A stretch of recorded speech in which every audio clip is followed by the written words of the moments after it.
Welcome to Sacrilegious Discourse. I'm husband. And I'm wife. Together, we're reading the Bible for the very first time.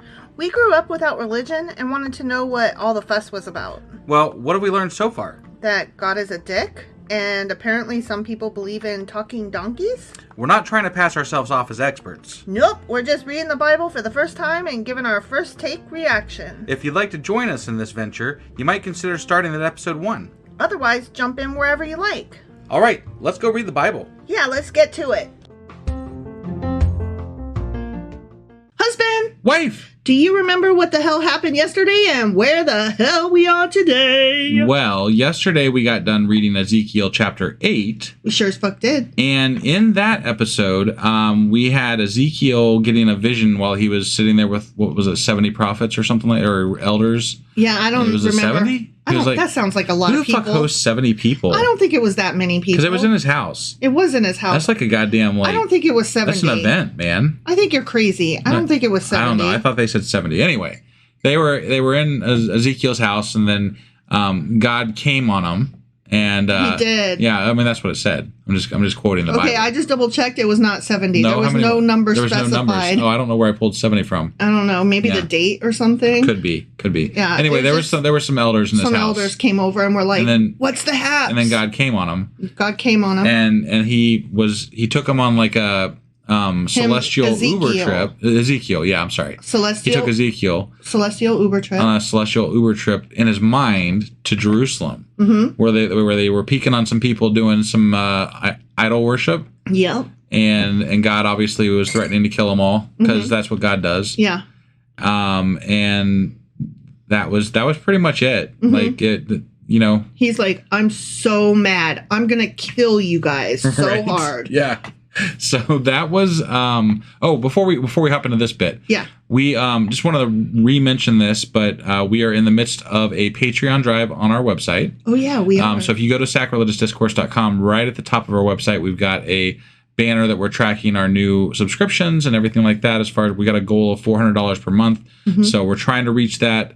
And we'd love your help. We do have some new tiers set up for advertisers at this point. So if you have something you want to advertise on a 60-second or less spot on our podcast, we have advertising slots available for as low as $20 per month.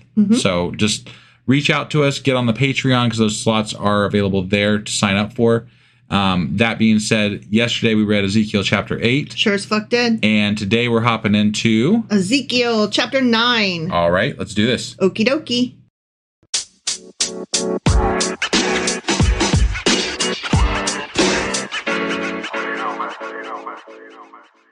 All right, we are hopping into Ezekiel Chapter 9. All right, Ezekiel Chapter 9. Ezekiel. Easy K. Yeah. So Easy K heard him, God, call out in a loud voice. Yes. Bring those, what do you say? Bring near those who are appointed to execute judgment on the city, each with a weapon in his hand. That would be the Babylonians, I'm assuming. Because they're the ones executing the judgment, I would imagine. Well, we're about to get into what happened. All right. Don't forget, this is a vision that Ezekiel's having. Got it. So they're not coming right this second. Okay. All right. So now Ezekiel continues, and I saw 6 men coming from the direction of the upper gate, which faces north. So the north people again. Yeah. Okay. Each with a deadly weapon in his hand. 6 people, though. Okay. With them was a man clothed in linen who had a writing kit at his side. Writing as in writer, not like riding a horse. Okay. But like writing a scroll. Now, I'm going to pause here because there's something interesting about that whole thing. Yeah, no, 6 people are not going to conquer Jerusalem. So no. That's not what this is. All right. Okay. Stop presupposing that you know what's about to happen. Sometimes I do. But you really don't this time. Okay. Right, yeah. That's not what this is. Okay. So first of all, there's a controversy over whether there is 6 people or 7 people total. Because like what we're reading here is a very simplified version. Yeah. But more complex versions, like for example, the King James or whatever. Yeah. and others of the like. They say, I saw 6 men, and then it doesn't say with them was a man. It says of them was a man.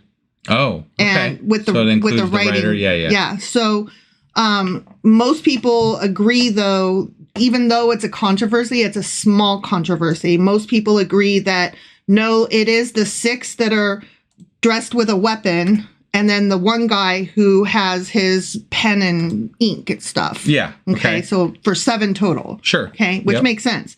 Now, about that writing kit, in every other version, it doesn't say writing kit. It says inkhorn. Inkhorn? Yeah. Okay. So when I got to that, I was like, the fuck is an inkhorn? Right. It's the scribe's writing equipment, which included a pen, an inkhorn, and a wax writing, writing tablet. Okay. And an inkhorn is an inkwell made of horn. So it's exactly what it sounds like. Yeah. It's a horn with ink in it. And it was an important item for many scholars, which soon became symbolic of writers in general.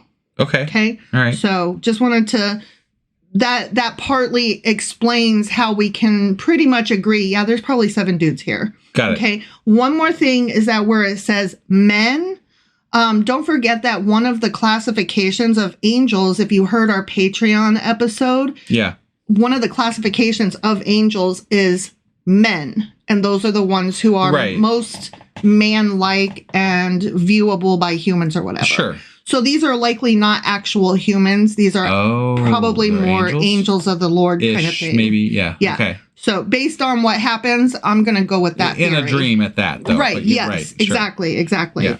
All right, so we've got the 6 dudes with deadly weapons.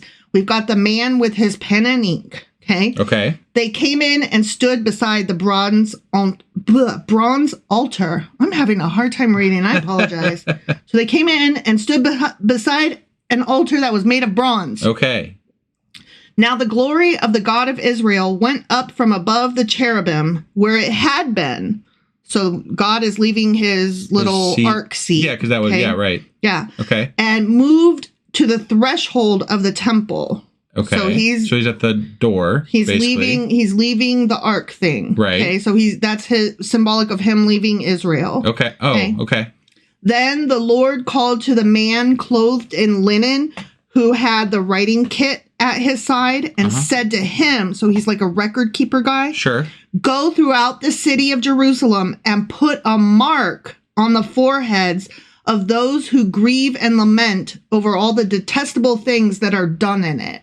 Oh, wait. So we're like, this is like Passover again? This is like the Passover. We're going to mark everybody that he doesn't want to kill? Exactly. Jesus Christ. Yeah, for basically everybody who's like, no, why are you doing this to Israel? Stop worshiping idols and burning incense to the wrong gods and killing unclean animals. Okay, look, I've complained in the past that like they didn't go in and search for the good people. Like, you know what I mean? Yeah. So I guess I have I guess I have to give some credit here that at least they're not going, like, they're going to spare some of them that are good this time, but we're still murdering people for worshiping fucking wooden and metal idols. So this is, there's no way to make this correct. Yeah. But this is better at being incorrect, I guess. Maybe, sort of, ish. I still have problems with it. In the grand scheme of things, it doesn't really matter, though. It's less bad murder, ? Yeah. Are there degrees of bad murder? I don't know. I mean, sure, yeah, you're still dead either way. It's better that you only killed 500 as opposed to 10,000, right? Sure. I agree with you. Well, we did talk about the fact that like there are different types of murder that are bad. When you let someone starve to death versus kill them quickly, yeah. That is definitely worse in my opinion. That is true. And God does both of those things. So yeah, you're right. Generally, like the men get off easy because they're the ones that go into battle and die. And then the women and children have to go and starve and eat each other and fucking crazy ass shit like that. So that's true. Okay, so Ezekiel's talking. Okay. As I listened, God said to the others, follow him through the city and kill without showing pity or compassion. Slaughter the old men, the young men and women, the mothers and children. But do not touch anyone who has the mark. begin at my sanctuary. What I want to know is how the fuck does every child not have a mark on his forehead? Right? Yeah, that should be a given. Right? Because I mean, there's no way. Children don't have permission to just, worship who they want. They will worship who their parents tell them to worship. Yeah. And if they don't, then they're in trouble for, breaking one of those commandment thingies where they didn't honor the parents. Right. You just can't win as a child. Yeah. Like, you either are going to be doing the wrong thing because your parents told you to do the wrong thing, or you're going to be doing, the right thing, and you're still against your parents, so you're doing the wrong thing. Exactly. Like, there is no win. Yeah. So, in my mind, every child here that he's talking about better have a fucking mark on his forehead. Yeah. But I'm going to guess they don't. They said they killed children, so. Yeah. Just now. Exactly. All right, so Ezekiel speaking. Okay. So they began with the old men who were in front of the temple. Then he said to them, defile the temple and fill the courts with the slain. Go. So God is ordering them to defile his own temple. He's like, I don't sit there anymore. Okay. It's not mine. Go ahead and defile it. Sure. So they went out and began killing throughout the city. While they were killing and I, Ezekiel, was left alone, I fell face down, crying out, Alas, sovereign Lord, are you going to destroy the entire remnant of Israel in this outpouring of your wrath on Jerusalem? He's like, Jesus Christ, what are you doing? Right. Like, I think that's a fair reaction. I mean, it's a fair question, yeah. I mean, he did fall on his face, so he's like, I respect that you are powerful and you're God and whatever, but this seems crap.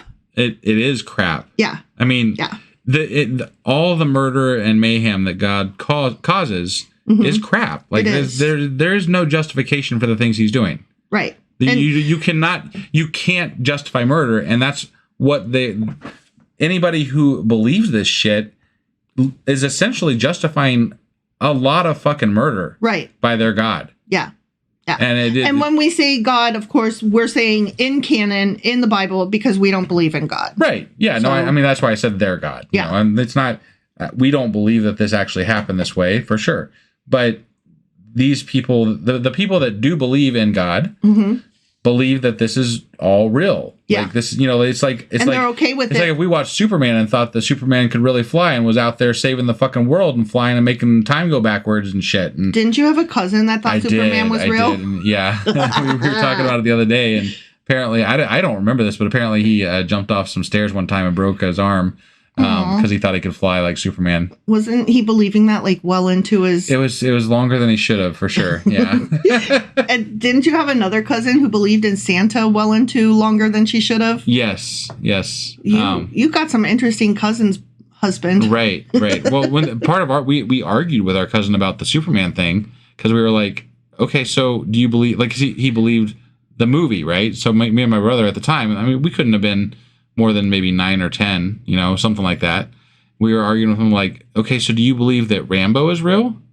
Like, we're literally videotaping this guy just like shooting down, so many people, like that's crazy. He's like, why would you believe the movie is real? Yeah. There's no reason to believe that the movie is real. Over These things any can't other actually movie. happen. Right. Yeah. Why this movie over any other movie? Right. Yeah. Interesting. Yeah. So anyway, Ezekiel says, he answered me, the sin of the people of Israel and Judah is exceedingly great. The land is full of bloodshed, and the city is full of injustice. They say, the Lord has forsaken the land. The Lord does not see. So, I will not look on them with pity or spare them. The Lord has forsaken the land, so I'm going to forsake the land. Yes, exactly. Exactly. But I'll bring down on their own fucking heads what they have done. Yeah. Okay. That'll show them. Right. How are they going to learn you just killed them? Right. Like, well, I might have learned. I don't know. Maybe you could have talked to me to my fucking face, but nope. No, he's got to pass these messages around through crazy people that are watching shit come down from lightning skies with fucking eyeballs on the wheels and, I don't know. Just whatever. Like the one guy, I mean, was it Isaiah that wandered around naked in the fucking desert? And then Jeremiah was definitely a fucking traitor. Like, these are their reliable sources. Right. It's bullshit. It is bullshit. Yeah. So then Ezekiel says, then the man in linen with the writing kit at his side brought back word saying, I've done as you commanded. The end. So they in his dream, yep, they went around these angels and the guy writing whatever. I don't know what he was writing I don't know down. what he He was keeping record, I guess. for something that hasn't happened yet, apparently. Right. And doesn't happen because the only thing that did happen was Babylon came in and invaded Jerusalem. Exactly. So like this didn't happen. There is no way to corroborate this actually as an event in history. I mean, he might have had this dream. I don't fucking know, but that's beside the point. Okay. I don't care if it happened 2,000 years ago or yesterday. Right. If some fucking angel came by and put a mark in your goddamn head and you lived and the next guy to you didn't because he didn't have a fucking mark on his head and there's angels killing everybody, that shit would probably, and there's some celestial dude writing it down, that stuff's going to make it forward somewhere. Oh, I see what you're saying. Yeah. But it didn't. No. It didn't. Totally. Like, this is just in his little fucking dream thing. I mean, okay, here's the thing. Like, me and you have been saying for the last couple months, I'm going to veer into politics a little bit. Yeah. We're like, unfortunately, I'm pretty sure Trump's going to win the presidency. I hate it. I don't want it to be true. Right. But I'm feeling that way. I'm looking at the way everything. I live in Ohio. Yeah, it doesn't look good. I see all the signs, and it's not okay, guys. I'm pretty sure Trump's going to win, and I do not want that. But be that as it may, right? Now, just because if Trump does indeed win, whether through actual or cheating or what the fuck ever, I don't know. Yeah. Whatever. Right. If he does, that doesn't mean that we were prognosticators or people who could foretell the future or prophets, if you will. No, we're just reading the room. We're reading the room. We are sniffing what's on the wind, you know? Right. We pay attention to politics. And news and Yeah. Yeah. So, I mean, it seems to me that all of these prophets, they're all connected with leaders. They all have family in high places. Yeah. All of them. And so it seems to me that they all kind of know what's coming without magic, without help of God, without, dreams and visions. They you can sometimes see what's coming. Yeah. It's not. No, this is magic. not rocket science. Yeah. Yeah.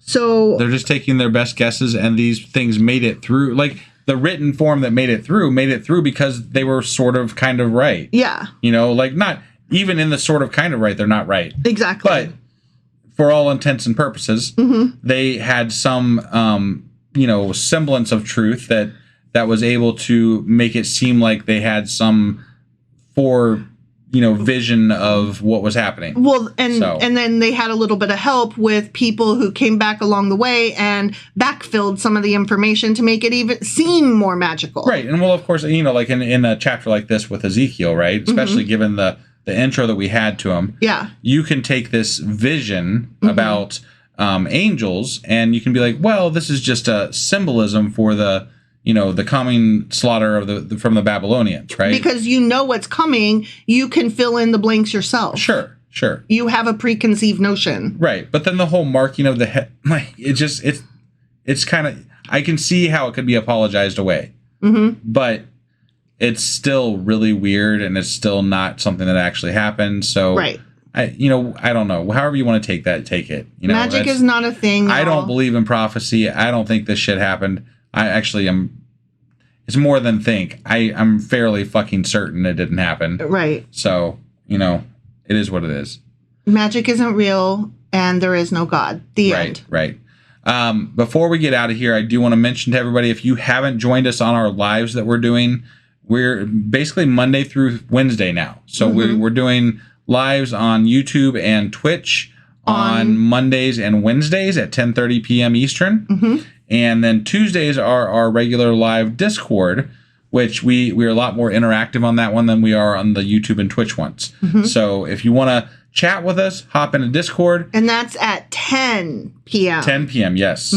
And if you want to just, hop into a nice little live and see how we do the magic, come on over to the YouTube or the Twitch and join us there. Yep. And also don't forget, if you have the ability to help us on Patreon, we have that drive going. Definitely would appreciate that. I got nothing else. Are you good? Do we have anything else to say before we get out of here? Fuck Ezekiel. Sure. That's a good way to end it. All right. That was Ezekiel Chapter 9. Sure as fuck was. Which means that tomorrow we will be back with Ezekiel Chapter 10. We'll see you guys then. Bye.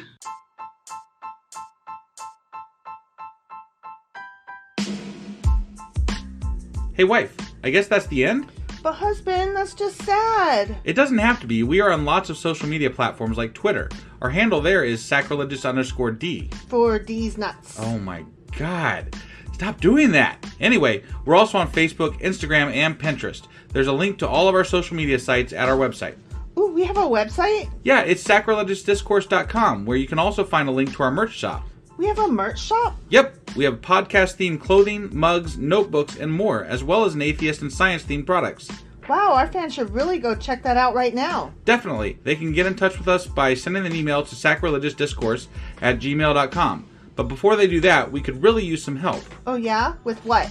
Well, it's not free running the podcast, and we need some financial support in order to get better equipment, which will free up time so we can concentrate on our podcast and our fans. Okay, so what should they do? Head over to patreon.com/sacrilegiousdiscourse and sign up as a contributor on our podcast. Supporters there receive additional bi-weekly episodes that we record just for our Patreon members for as little as $2 a month. Also, we'd really appreciate it if you would like and subscribe on whatever platform you're using. And Apple Podcast reviews help us out tremendously. Like and subscribe. Leave an Apple review. Join us on Twitter. Support us on Patreon. That's a lot of instructions. Don't forget to say thanks. Thanks. Okay, bye.